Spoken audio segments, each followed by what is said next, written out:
معزز سامعین، مبارک درخت سے کون سا درخت مراد ہے؟ یہ درخت سب سے پہلے کہاں پر اگا؟ اس درخت کی عمر کتنی ہوتی ہے؟ اور کتنے انبیاء نے اس درخت کے لیے برکت کی دعا مانگی؟ اور اللہ تعالیٰ نے اس درخت کا ذکر قرآن مجید میں کس طرح فرمایا؟ اور کون سے ممالک میں یہ درخت پایا جاتا ہے؟ اور اس درخت کے فوائد کون کون سے ہیں؟ یہی ہماری آج کی اس ویڈیو کا موضوع ہے۔ ویڈیو کو آخر تک دیکھیں تاکہ آپ کے علم میں اضافہ ہو سکے۔ معزز سامعین، قرآن مجید میں مبارک درخت سے مراد زیتون کا درخت ہے۔ طوفان نوح علیہ السلام کے بعد یہ سب سے پہلا درخت ہے جو زمین پر اگا، اور سب سے پہلے جہاں اگا وہ کوہ طور ہے، جہاں حضرت موسیٰ علیہ السلام اللہ سے ہم کلام ہوئے۔ زیتون کے درخت کی عمر بہت زیادہ ہوتی ہے، یہاں تک کہ بعض عالموں نے فرمایا ہے کہ 3000 سال تک یہ درخت باقی رہتا ہے۔ معزز سامعین، حضرت عبداللہ بن عباس رضی اللہ تعالی عنہما نے فرمایا کہ زیتون میں بہت سے فوائد ہیں۔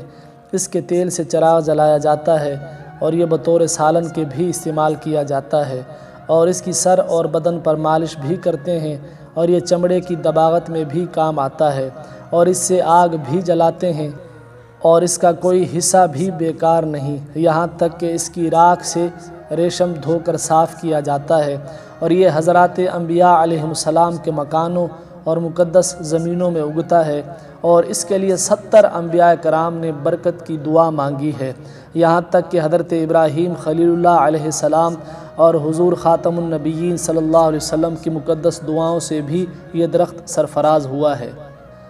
اللہ تعالیٰ نے قرآن مجید فرقان حمید کے پارہ نمبر 18 سورہ المؤمنون کی آیت نمبر 20 میں اس مبارک درخت کا ذکر فرماتے ہوئے ارشاد فرمایا، جس کا ترجمہ ہے، اور وہ پیڑ پیدا کیا کہ طور سینہ سے نکلتا ہے، لے کر اگتا ہے تیل اور کھانے والوں کے لیے سالن۔ اور دوسری جگہ پارہ نمبر 18 سورہ النور کی آیت نمبر 35 میں ارشاد فرمایا، جس کا ترجمہ ہے، روشن ہوتا ہے برکت والے پیڑ زیتون سے، جو نہ مشرق کا ہے اور نہ مغرب کا۔ اور اسی طرح اللہ تعالیٰ نے قرآن مجید فرقان حمید کے پارہ نمبر 30 سورہ 3 کی پہلی آیت میں اس کا ذکر فرمایا، والتین والزیتون، انجیر کی قسم اور زیتون کی قسم۔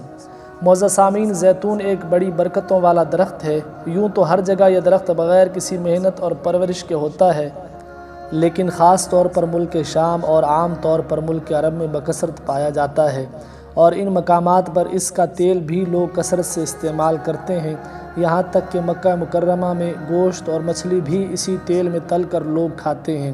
اس کے تیل کو عربی میں زیت کہتے ہیں، اور یہ تیل بیچنے والا زیات کہلاتا ہے۔ اگر مل سکے تو مسلمانوں کو چاہیے کہ تبرکاً اس کا استعمال کریں، کیونکہ قرآن میں اس کو مبارک درخت فرمایا گیا ہے، اور 70 انبیاء کرام نے اس میں برکت کے لیے دعائیں فرمائی ہیں، لہٰذا اس کے بابرکت ہونے میں کوئی شک اور شبہ نہیں، اور جب بابرکت چیز ہے تو اس میں یقیناً فوائد بھی بہت زیادہ ہوں گے۔ اللہ تعالی ہم سب کو اپنی عطا کی ہوئی نعمتوں پر اس کا شکر ادا کرنے کی توفیق عطا فرمائے، آمین۔